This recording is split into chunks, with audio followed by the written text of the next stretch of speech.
Hi guys, good morning. Ayan, ngayon gagawa ako ng chai at i-demo ko guys kasi maraming natatanong kung paano daw gagawin ang chai or ang milk tea namin dito.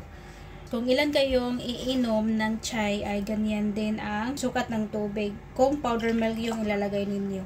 So ayan, kami dito apat kami iinom. So apat na tasa ng tubig ang ilalagay ko kasi powder milk yung gagamitin ko, hindi yung fresh milk.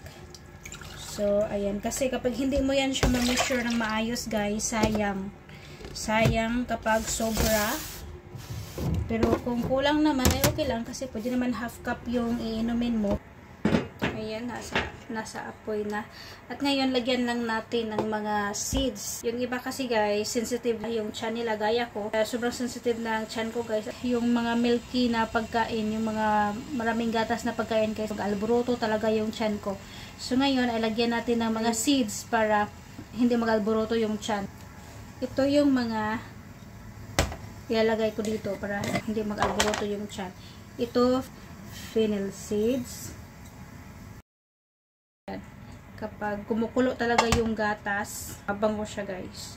At ito yung cardamom. Dito siya, masarap din ang amoy. Saka, yun, hindi mag-alboroto yung tiyan.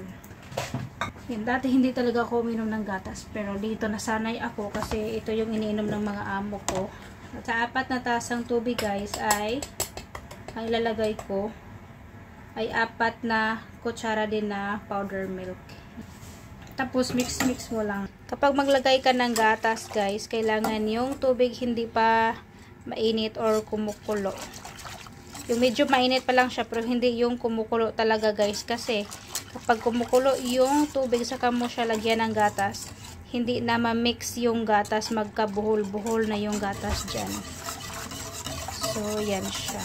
Yan na yung mga seeds natin na nilagay dyan. Kasi kapag marami yung gatas na ilalagay mo, yung tea naman ang ilagay mo ay medyo marami. Kasi ang experience ko kasi guys, kapag maraming gatas yung nilagay ko yung powder milk, ay hindi tatalab masyado yung tea. Kailangan lagyan mo siya ng maraming. Kailangan mo siya bantayan guys kasi yung gatas, mas ang bilis niya tumaas. Tapos aapaw talaga yan siya guys. Kaya kailangan siya bantayan. Kapag ganyan siya guys na medyo kumukulo na, lagyan nyo na ng tea. Ayan.